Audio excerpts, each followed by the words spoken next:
نحمده ونستعينه ونستغفره ونعوذ بالله من شرور أنفسنا ومن سيئات أعمالنا من يهده الله فلا مضل له ومن يضلل فلا هادي له وأشهد أن لا إله إلا الله وحده لا شريك له وأشهد أن محمدا عبده ورسوله sallallahu alaihi wa ala alihi wa ashabihi ajma'in, amma ba'd. Kita lanjutkan keterangan dari Syekh Muhammad Ibn Abdullah Ba Musa hafizahullah ta'ala.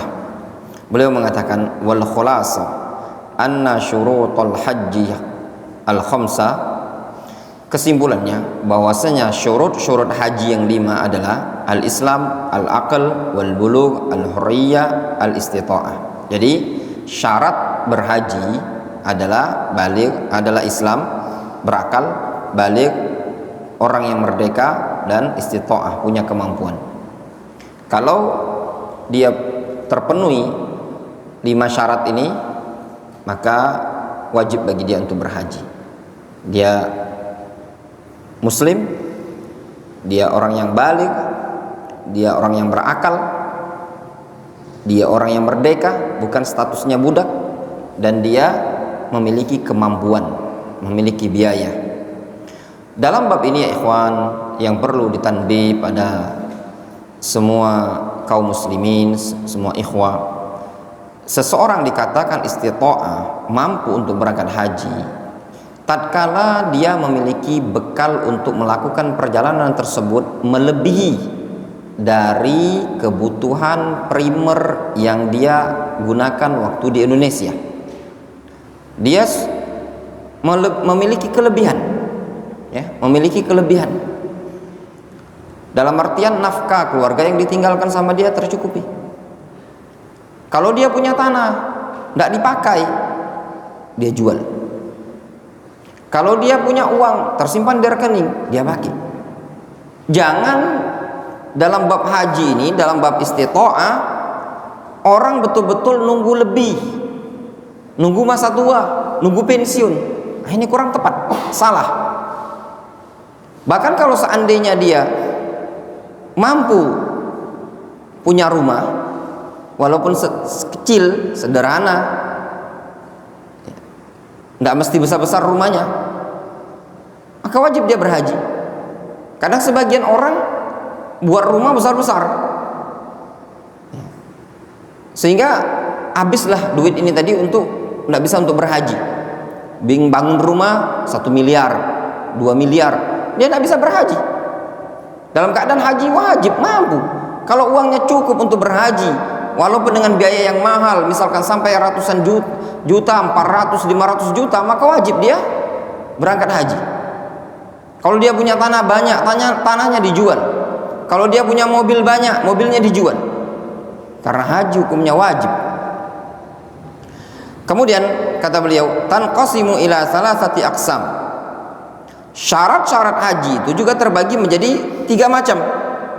Al-qismul awal syurutu wujubin wa sihatin wa ijza. Syarat wajib, sah, dan ijza. Wa huma al-islam al-aql. Ya, ini berkaitan dengan keabsahan dia, ya, Islam dan berakal. Al-qismu tsani syurutu wujub wa ijza faqat wa huma al-bulugh al-hurriyah. Al-qismu tsalits syartu wujubin faqat wa huwa al-istita'ah. Namun beliau mengatakan tanbih, faham ya ikhwan, syarat wujub itu syarat yang berkaitan dengan taklifiyah. Makanya dikatakan syartu wujub istita'ah. Dia katakan taklif, dibebani syariat kalau punya kemampuan. Difahami? Dia dikatakan sah hajinya, wajib dia berhaji kalau dia balik dan statusnya orang yang merdeka. Kalau budak enggak, ya. Namun kata beliau, tanbih, hunaka syartun sadis, di sana ada syarat yang ke-6, wa huwa khasun bil mar'ah, yaitu syarat yang khusus untuk wanita. wa huwa wujudul mahram ma'aha fi hajjil fariidhah. Apa itu?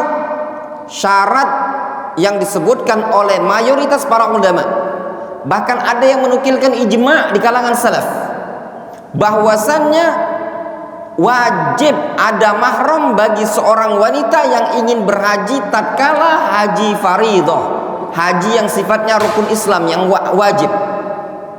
Itu menurut jumhur, bahkan sebagian menukilkan ijma'.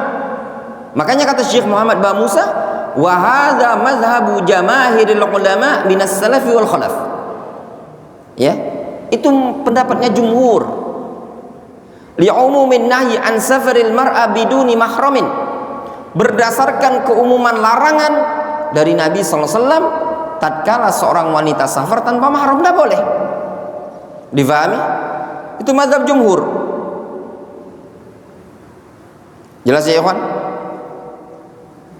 Dan juga pendapat para ulama di zaman sekarang seperti Syekh Ibnu Utsaimin, Syekh Al-Albani, Syekh Muqbil, Lajnah Daimah, Syekh Ibnu Baz dan yang lainnya. Mereka mengatakan wanita wajib ada mahram meskipun hajjil fariidhah, meskipun hajjatul Islam. Itu pendapat mayoritas para ulama ya ikhwan. Wadih? Mereka mengatakan apabila wanita tersebut haji tanpa ada mahram, fa hajjuha sahih mujzi' ma'al itsmi. Makanya Syekh mengatakan fa idza hajjatil mar'a bi ghairi mahramin fa hajjuha sahihun mujzi' ma'al itsmi. Kalau wanita tersebut tetap haji tanpa ada mahram, hajinya sah namun dosa. Ini poin penting ya ikhwan. Ya.